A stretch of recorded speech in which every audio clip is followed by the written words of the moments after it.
Harbaugh now heads to Los Angeles Chargers. Do you think anyone can predict a Jim Harbaugh speech? You're out of your damn mind. That's a beast! Beast mode! My God! You have to love what you're seeing on tape if you're a Chargers fan, especially for the future with Justin Herbert. We have a Chargers quarterback that cusses, boys. This is dangerous. Phillip Rivers sheds a tear. We want to be known as world champions, and we're gonna do it or die trying. Don't let the powder blues fool you. Who's got it better than that?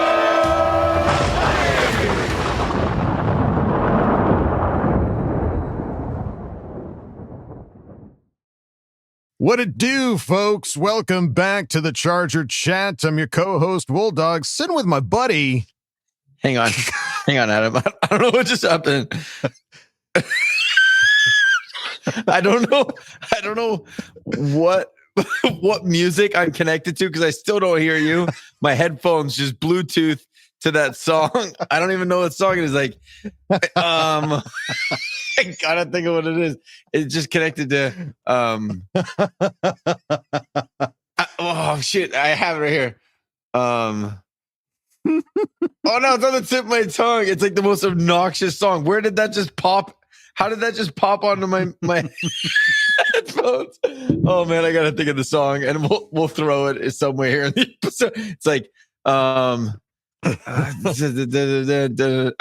I can't think of it. Oh man, I was like too frantic. It turned on. I was like, oh no, Adam's introing. I gotta get this up. Anyways, I'm sure he introed me. So yeah, coach is back, I guess. Oh my god, it's Kyle the Coach Duggan. That was crazy. God dang, what was that song? I gotta figure it out. Oh man, I'll figure it out before the end of the episode. But no, it was like a 2000s rap song. Like it took me right back to high school. What a hell of a start. I'm a survivor. I think it's just Survivor, isn't it? No, like Britney Spears Survivor? No, it's definitely not Britney Spears. It's like not Destiny's Child. That's not right. If you know the name of the song, put it down in the comments. Let us know. While Kyle's figuring out, we've got not too big of an episode lined up for you folks. Short and sweet. Just a few things have happened this last week, and we need to talk about it. But first and foremost, as you can clearly see, got it. Soul Survivor by Jeezy. That's the song that just came on. Jeezy. And if you know the song, you know the panic that I just went through, not knowing what was going on. So that's the song that just somehow, some way popped into my headphones. That's your little off-season podcast. Oh my God. Not a whole lot to talk about this week. Well, we do-si-doed my Duggins, and Kyle is back, but Kevin is not.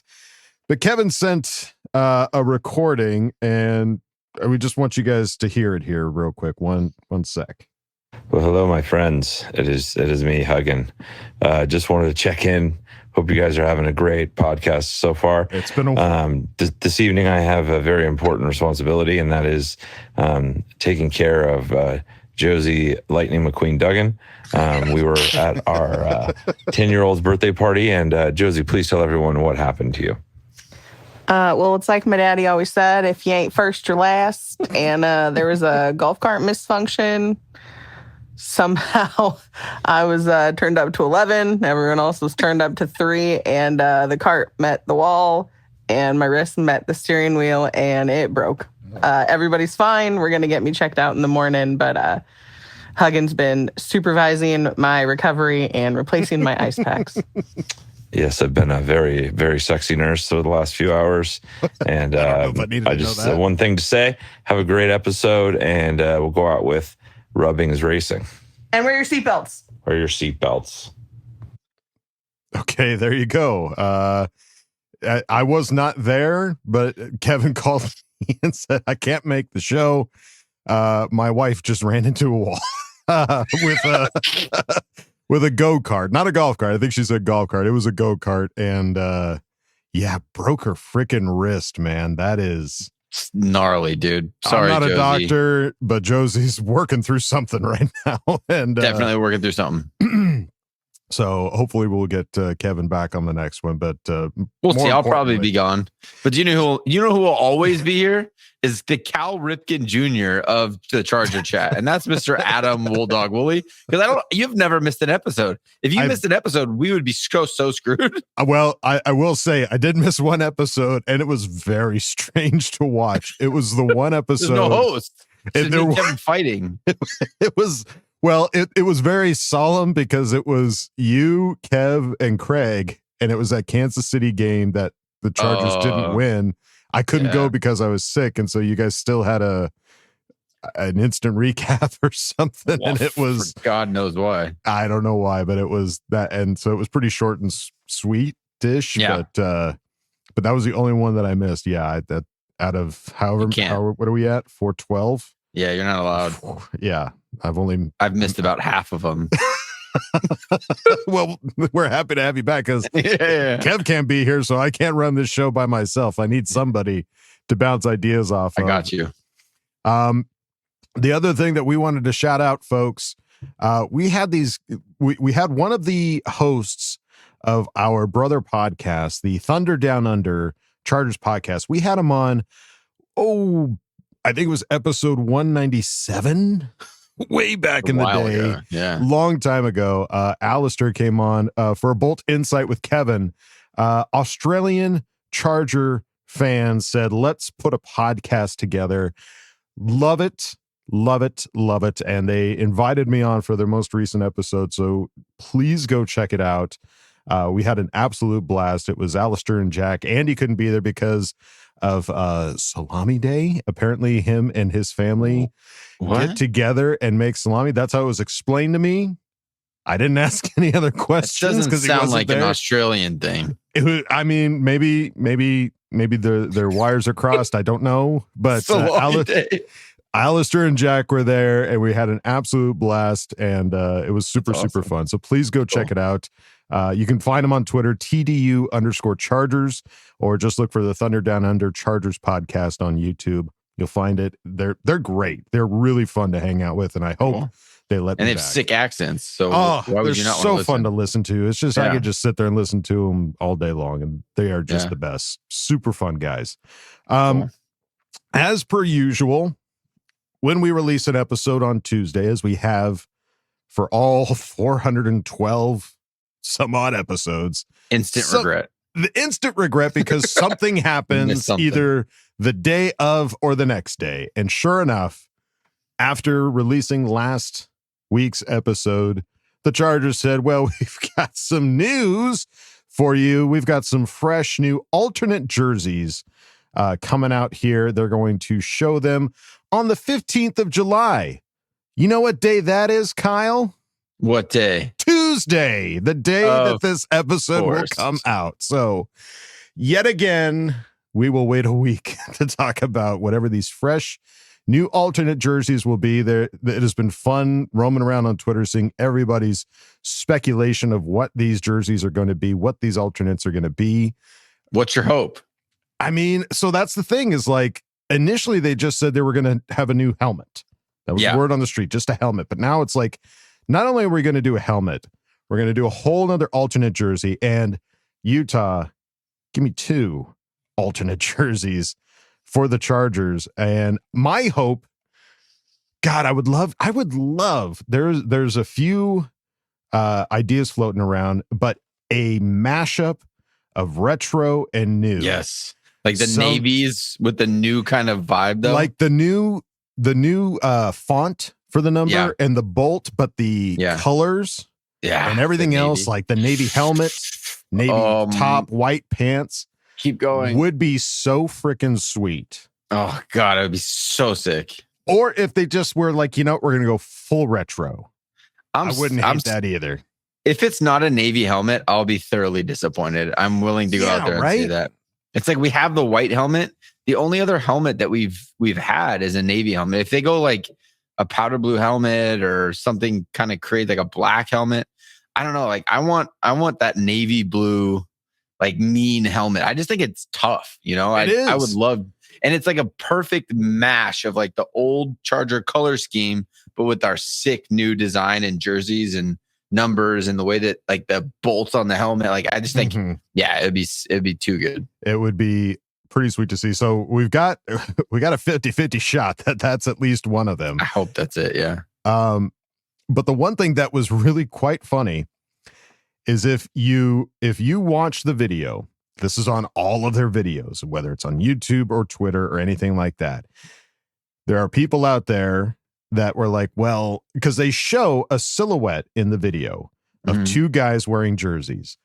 Now, if you up the contrast or the exposure and try to look and figure out what is the jersey, I gotta know. I gotta see if I can crack the code. The Chargers put on one of them, LOL, and the other one, you tried. That's hilarious. It is so on brand for the Chargers social media to pull something like this. And I love it. I love so that funny. they trolled the people that tried to deduce what these upcoming alternate jerseys were.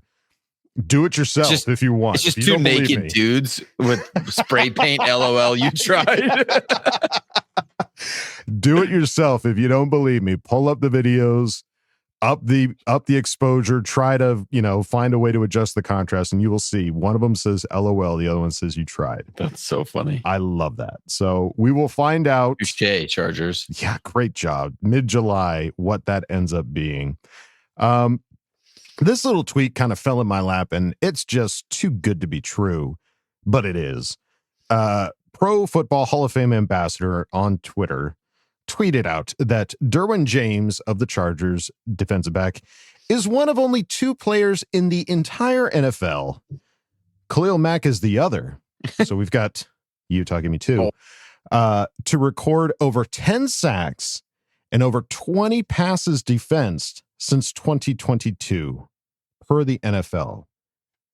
There's only two guys since 2022 that have had over 10 sacks and 20 passes defended, and they're both on the Chargers. Let's freaking go. Those guys are animals. They are. I think the re-signing of Khalil Mack, I think it was, as if it's even possible, it was undersold. Like it wasn't at big enough news, Well, it was like, because it would have been bigger news if he went somewhere else. That would have been the crazy right. We would have been devastated. What if we went to the Chiefs? Oh. How pissed off would you have been? I would be livid. That's my litmus test of like how badly I want a player is how pissed I will be if they went to the Chiefs. And I would have cried if I would have Khalil cried Mack, too. Obviously Derwin James, he'll never go anywhere. Hopefully we just keep paying him top safety in the league until he's done. But Khalil Mack had a short tenure. You never know. He's getting a little bit older. We had young guys. The draft was upcoming. I mean, he's talked about retiring. So, I mean, if he does ever end up leaving the Chargers, you hope it's retirement. But he could just as easily go somewhere else if the money was green. So, and I don't think Derwin James is going anywhere. Harbaugh talks about that guy left and right. He's obsessed. There's no way there's no way he's going anywhere. But that was just a cool little stat. And that's awesome. Can't wait to, especially for Derwin James, you don't think of Derwin James as a sack getter. Right. Of any kind, and yet he still does and produces, and that's just killer to see. We are the official podcast of the Die Hard Bolt Club, and the Die Hard Bolt Club, absolutely proud of it. They just had their annual picnic. I swear to God, I have to go to one of these sometime because it just looks like way too much fun. They get all of their local California official clubs together. The chapters. I couldn't think of the word. Chapters together. And they just have an absolute blast of a picnic. I mean, there's tug of war. Everybody's having a good time. And it's an epitome of what we represent here on the podcast and the fan base that we have for the Chargers, of just family coming together, having a good old time.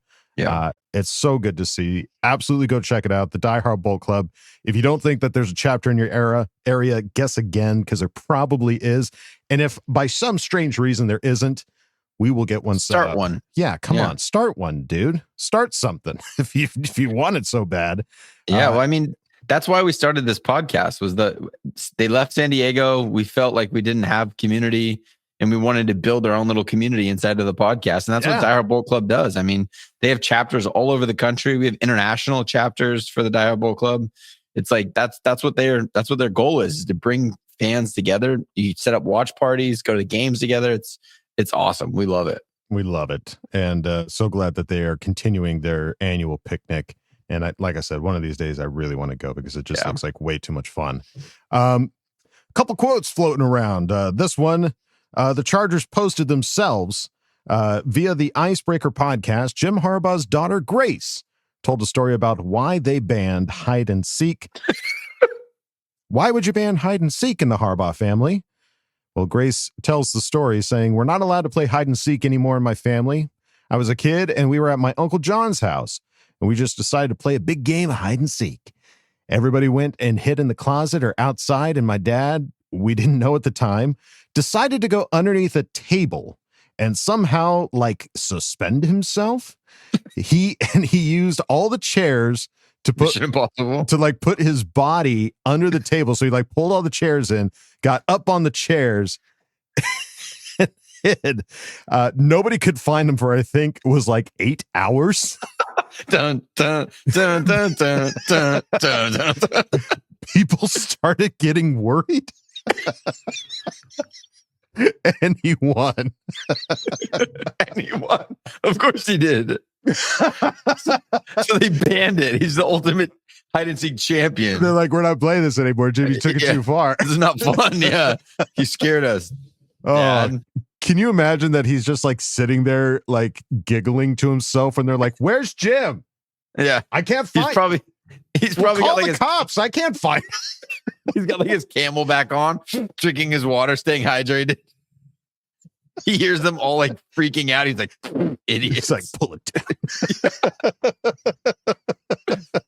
100%.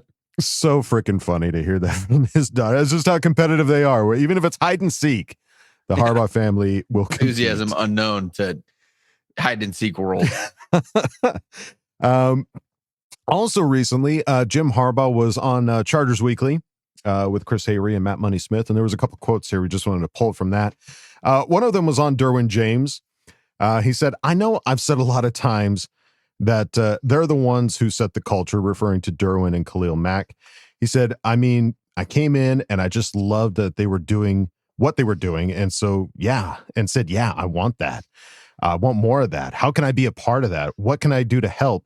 Because it was just instant click that. Derwin James, to me, it's like looking in the mirror. I see young Jimmy Harbaugh every time. No, it's not. Every time I watch Derwin James, we're just like two peas in a pod, as my grandma Marie Harbaugh used to say. There's polar opposites as far as appearance. If you like football, you're going to like Derwin James, and Derwin James is going to like you back, and then we're going to roll. That's so funny. Little Jimmy Harbaugh, a.k.a. Derwin James. Derwin James with his gold teeth and his chains. It's not even playing the same position. Like, if Derwin James was quarterback, he'd be like, well, all right, I get that. We're just two peas in a... Me and my buddy. That's so funny. I mean, obviously he's talking about mentality and approach and absolutely the way that he goes about the game. And I mean, what more could you ask for as a head coach? That your captain of your team that you just came into has the same philosophy and approach to the game. And you see it. I mean, like, ever since Derwin was a rookie, you saw him before enthusiasm unknown to mankind was a thing. That's just how he played. Like, he was just excited to be there. People couldn't explain what it was that he had. And Jim put a quote on it. He has an enthusiasm unknown. Yeah. He put a label on it. And because he's, like he said, he's like, these guys already have a culture. Derwin James and Khalil Mack, these guys are already setting a culture, and I'm here to just make it bigger and spread it around and make sure not just these two have it. Everybody's got to have this feeling. Exactly. Yeah. So love that. And then the other thing that I really wanted to talk about, they finally asked, what is the block of granite patch? What does that mean? And we're more confused now than before. Well, I'll go through the whole quote, but I perked up because I've been like, what does that mean? I mean, I can speculate, block of granite, cornerstone or some semblance of that. Yeah. But apparently there's more to it. And so Harbaugh said, 100 of the points are earned from production on the field in games. That's how he started the answer. He didn't say, well, it's a point system. He just said, 100 of the points are earned from production on the field in games. So it's 100 points goes to production grade, game ball. We have hero awards. We have blue collar awards, but it's your production in games and then amount of games played and an amount of games throughout the course of the season. So who impacted us in games the most is 100 points out of 100. And then there's 7.5 points that can be earned. They're grit points. And that's 2.5 for how you've trained, 2.5 points for what we call TED. That's there every day. So the amount of times that you were on the grass, the amount of times that you practice, and the training score that I mentioned, another 2.5 points, and then 2.5 points if you were playing through something physically. But it's a total of 107.5 points. What? And it's completely objective, not subjective. Come the end of the season, and here's our top 6. So that's good to know. There's only 6 guys that have the patch. Got it. He says it's our MVP. Our block of granite is our MVP. Justin Herbert was number 1. I think Derwin could have been 1 or 2 had he played in the Chiefs game, the one that the NFL took a game away from him. So he wasn't able to go to get those production points. Fired. He wasn't able to get those play points. And as much as I was like, and I love when he was like, well, wasn't his fault that he got suspended for that game, because it really wasn't. I always thought that it was a clean hit, but it's objective. So it kind of slid him down. But he still made top 6. Shows that what an incredible player he is. But yeah, it's not a training. There's 2.5 points for training.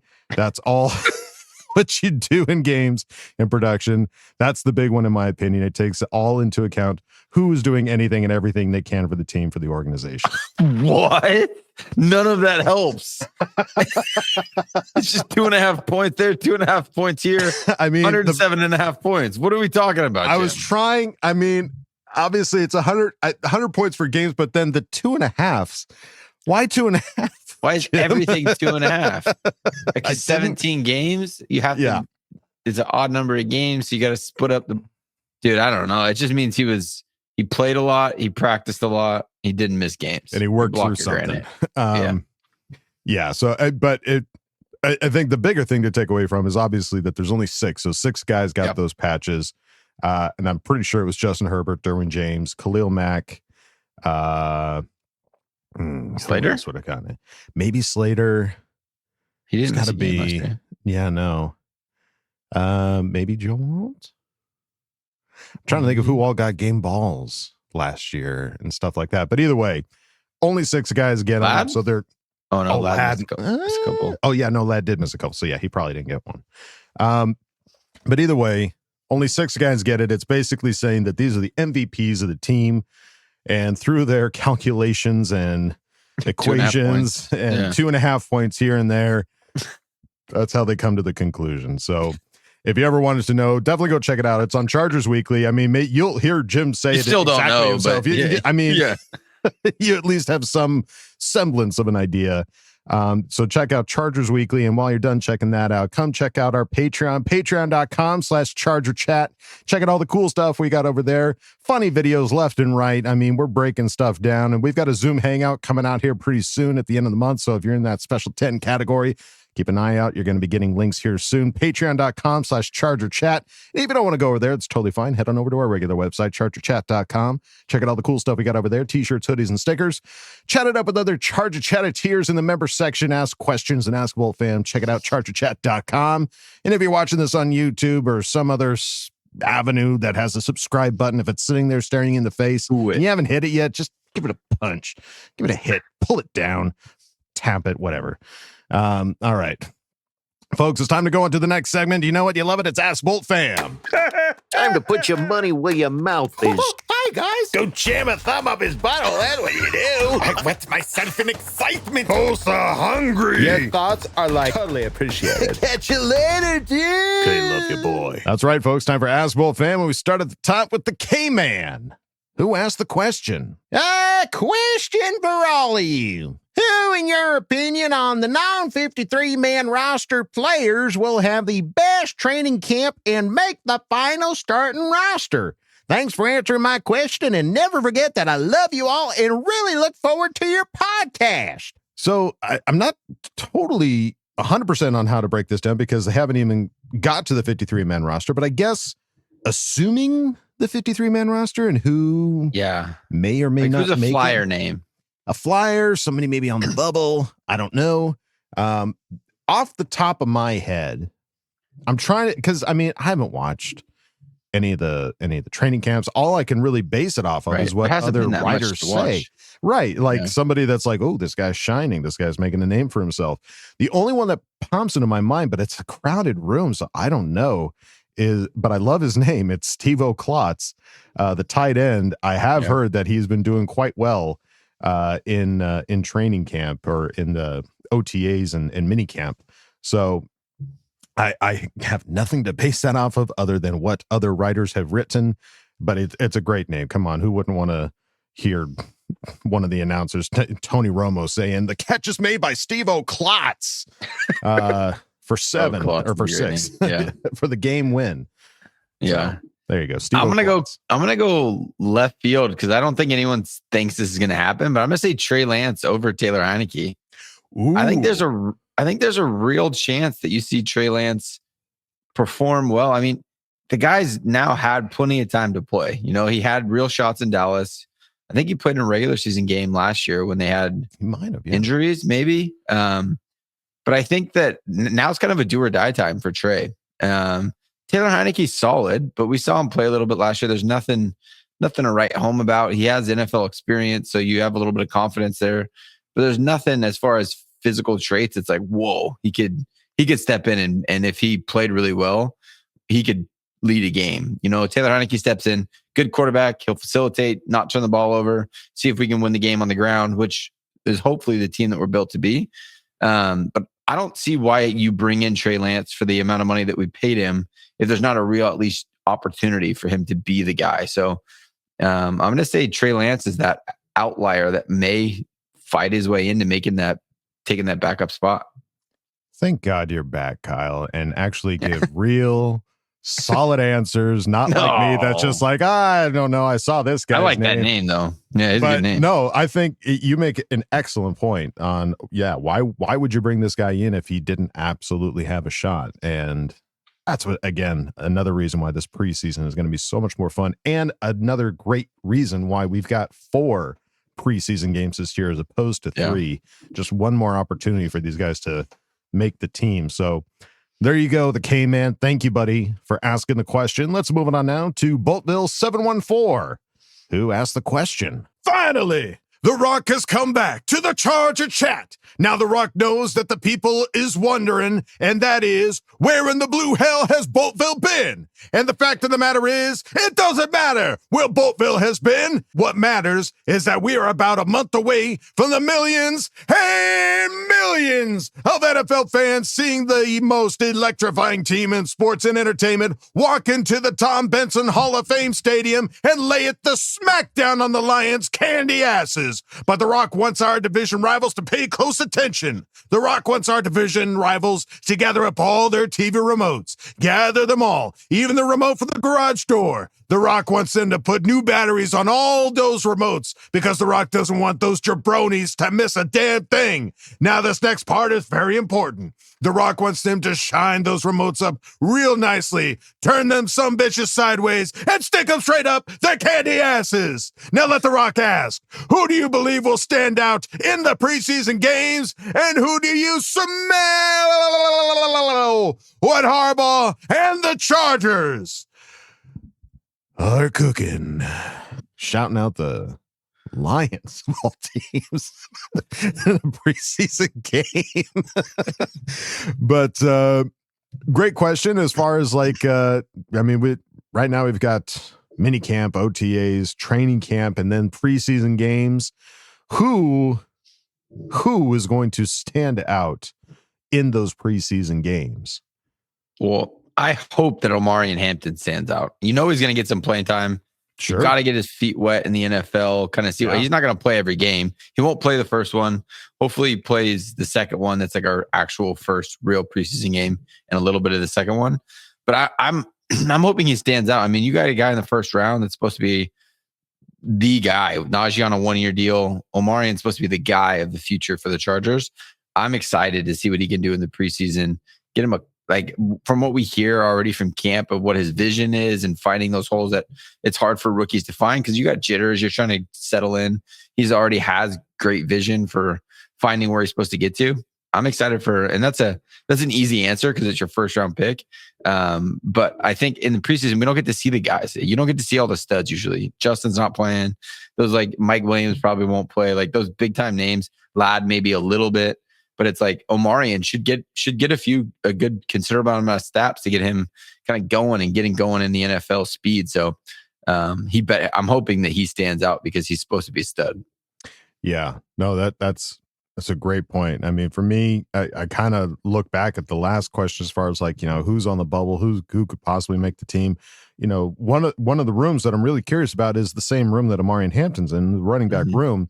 We know Omarion Hampton's making it. We know Najee Harris is there. Really, that third spot is, I don't want to say it's question marks, but it's really kind of like it's an opportunity for some of these other running backs. I mean, we've got Hassan Haskins, Kamani Vidal, and Rocket Sanders.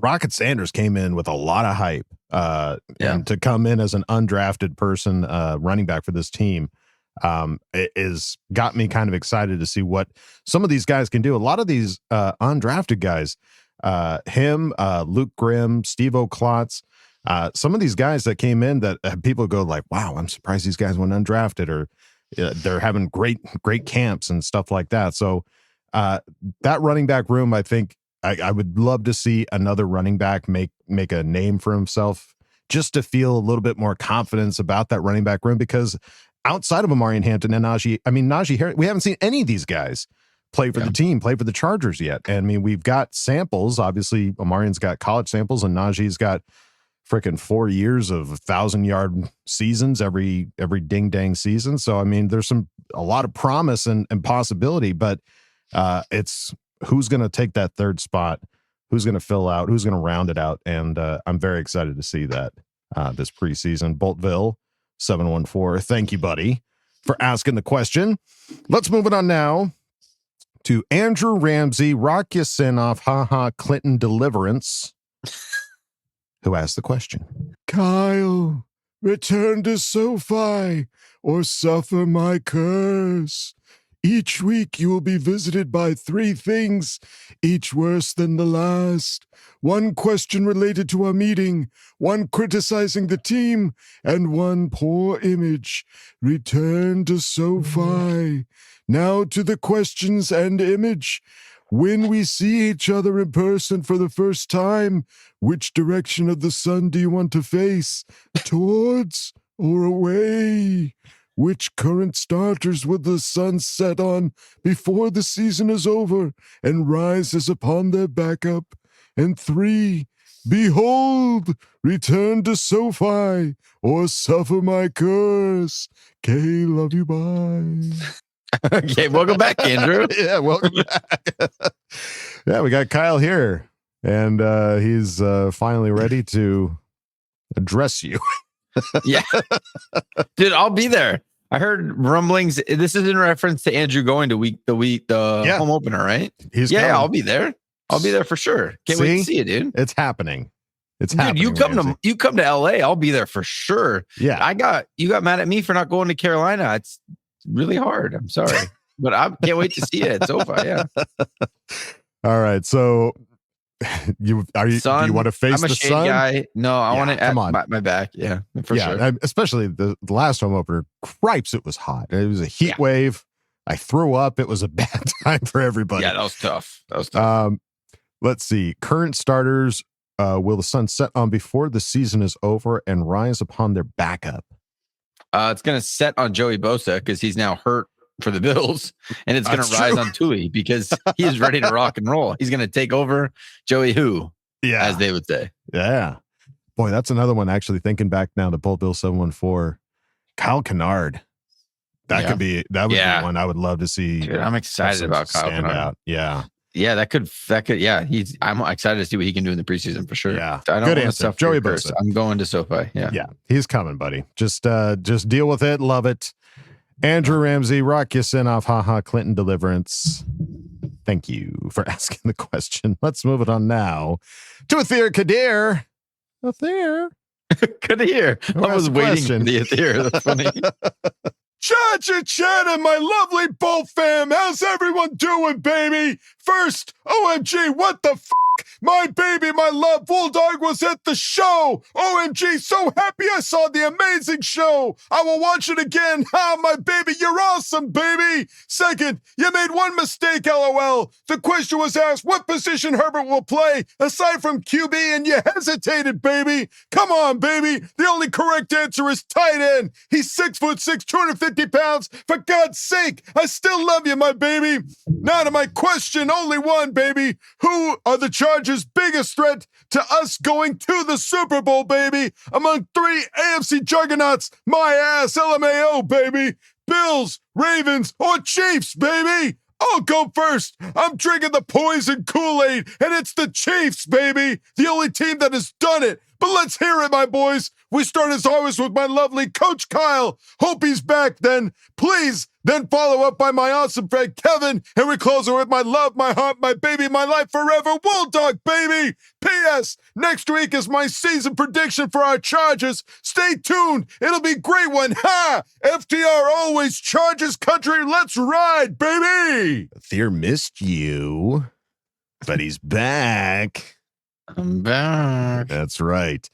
Yeah, it was awesome. Like I said earlier, doing the Thunder Down Under podcast, super fun. And I think you're 100% right, Athir. Because I hesitated. They were like, if Herbert had to play one other position, what would it be? And I was like, I don't want him to get hurt. Kick. He'll be the kicker. Because we saw him kick in the preseason, or not the preseason, the offseason that one time. And you're right, dude. Oh, yeah, he's got them. He's got the measurables for a tight end. Yeah, you're so right. And now, as far as the biggest threat going to the Super Bowl, Bills, Ravens, Chiefs. Thier says Chiefs. Yeah, I'd like to pick something else for variety, but you play the Chiefs twice a year, and they keep winning the division. Like if we win the AFC West, you pretty much lock up a home game, and then you could potentially lock up home field advantage if you can win the AFC West. So I think the biggest obstacle for us getting to the Super Bowl is the Chiefs right now. If we could find a way to win 14 games, 13 games, win the AFC West, have home field advantage, it's just such a big deal. I mean, that's how the Chiefs continue to do it, is everyone has to go to Arrowhead, and that place is loud and it is cold and they're used to it. And so, yeah, I think the Bills and Ravens are great football teams. I mean, the Ravens just got even better adding a cornerback to their room that they didn't need, that just kind of fell into their lap. So Jair Alexander, but yeah, I mean, as far as for the Chargers, we've had to play the Chiefs twice a year, no matter what, and then potentially in the playoffs. So they are the biggest obstacle for us getting to the Super Bowl. Yeah, I would have to agree, and I didn't even consider the home field advantage. I mean, having to play Bills or Ravens in their freezing ass stadiums, no bueno. So, and beating the Chiefs, that's just a hurdle we got to get over. Like you said, we got to be AFC West champs going forward. They need to be dethroned. This is the year to do it. Right. Wild cards don't win the Super Bowl. You have to win your division. So the Chiefs are the way. Yeah, this is the way. All right. Well, can't wait to see your season prediction there, Athir, buddy. Thank you for asking the question. And we go out of Ask Boltfam with Tony Francis, who asked the question. What's up, cadets? Another week down and another week closer to the start of the season. Can we just time travel to week one and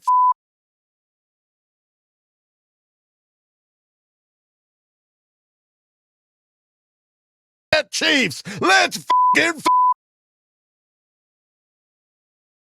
Coach, when is the next time you plan on making 4 podcasts in a row without missing one? I know you're working through something, but we fucking need you, cadet. Can you get an attendance tracker for Coach started? How would Harbaugh feel if he knew you took every 3rd podcast off? Anyways, love you, bro, and hope to hear your beautiful voice on this week's show. My next question is directed at you, Kev. Tango and Crash was an epic movie title you created last week. When does production start, and does Scott Matlock know yet? But that being said, my actual football question is, what do you expect our record to be in one-score games? And how many Dicker the Kicker game-winning field goals are you predicting? And my last question is directed to you, Wolldog. What is your plan to help Kevin get his new movie, Tango and Crash, off the ground? Will you or Kevin be reaching out to Scott Matlock to get him on the show? Does anyone out there listening know how we can get Scott Matlock on the show? Come on, Bolt fam. Together we can make this happen. And now to my football question. Do we have a new shirt for the home opener? Last year's Suck My Butt was a doorbuster. But what are we doing this year? Anyways, the Raiders, burn the kingdom, kick the donkeys, and suck my butt. All right, Tony. Good one. Always bringing the heat. Yeah, great questions. Kyle, what would Coach Harbaugh think? How would he feel? I don't know, dude. I feel like if I had a good long talk with Harbaugh and he knew my situation, I think he would defend me to the media and say he's working through something. Yeah, he's working through something. I 100% agree. And I will not, I can't guarantee I'll be here 4 in a row. I can't. I just can't make that guarantee right now. Yeah, I'm not going to lie to you, Tony. Kyle, I mean, I looked to the bullpen. I said, give me the righty. I want Kyle. And this is a week-to-week contract we got going right now. Week-to-week contract. But he loves you and hopes that you're here, and he is, Tony. In fact, I love you, Tony. So much so that Kevin couldn't even be here. But we all heard why Kevin couldn't be here. But the question still stands. Well, Tango and Crash, first of all, yes, we should get Scott Matlock on this show. I think Scott Matlock would be an excellent interview with Kevin. It would. For a Bolt Insight for sure. But it's actual football question. How many what's our record going to be for 1-score games? I mean, first of all, we got to be thinking about how many 1-score games are we even going to have? It's the NFL. There's just a lot of 1-score games, dude. It's competitive, and we have a pretty tough schedule, being that we finished second in the division last year. So I'm gonna say we're shamelessly positive 5-0. 5-0. Yeah. I'm curious now how many 1-score games we had. Probably be more. Probably 7 or 8 1-score games. I mean, most NFL games are 1-score games. So we were 5-4 last year on 1-score games. So 9 games. So 9 games, I correct mine to being 7-0. Okay. I got to feel the same way. You know, it's I think in those situations, which is interesting. So wait, we were 11-6. So of those 6 losses we had last year, 4 of those were 1-score games. Yeah. Interesting. Just flip those around and you're in great shape. Yeah. I mean, or even cut them in half and you're in great shape. So I shamelessly positive, I'm going to say, just like Kyle, 7-0 on 1-score games. Actually, I'm not even going to say that. I'm going to say 2-0.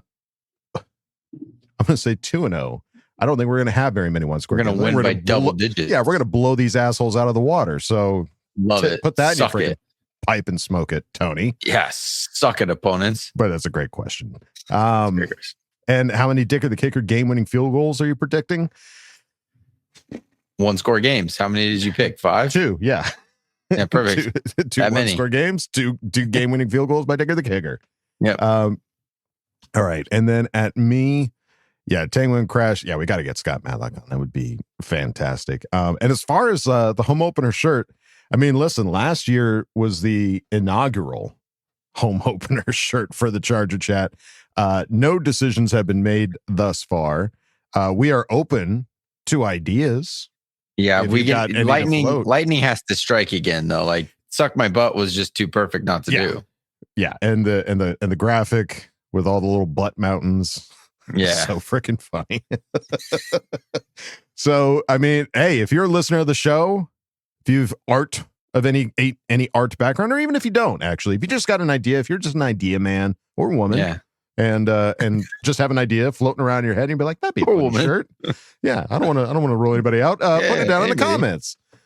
We'd love to see any ideas or any artist renderings. Oh, it's the best. To have like an opening SoFi game shirt that we always do. That'd be kind of cool.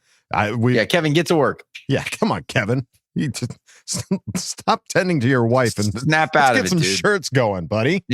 But great question there, Tony. Thank you for asking, and thank you everybody for asking questions. And Ask Boltfam, You guys make this as fun as it is, and I'm so glad we have Kyle back, especially with Kevin not being here. This would be really weird if it was just me. Yeah. but thank you, buddy, for coming and hanging with me.